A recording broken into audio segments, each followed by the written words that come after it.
और इधर पूरा खाई इधर चढ़ाई उधर खाई।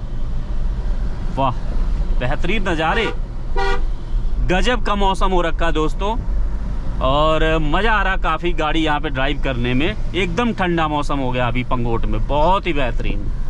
क्या नज़ारे हैं, पहाड़ देखिए। और लैंडस्लाइड वगैरह हमें कहीं अभी दिखा नहीं, बस एक ही जगह था, वही हिमालय दर्शन के पास, तो वो भी जो है ना क्लियर था। तो इस तरह से जब सामने से गाड़ी आ जाए तो क्लियर कर लीजिए, मतलब साइड कर लीजिए।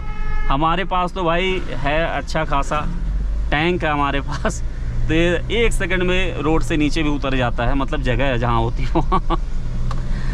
बाकी ये देखिए गजब गजब, क्या नज़ारे नज़ारे, बहुत शानदार, बहुत ही बेहतरीन व्यू आ रहा अभी तो। नाइस।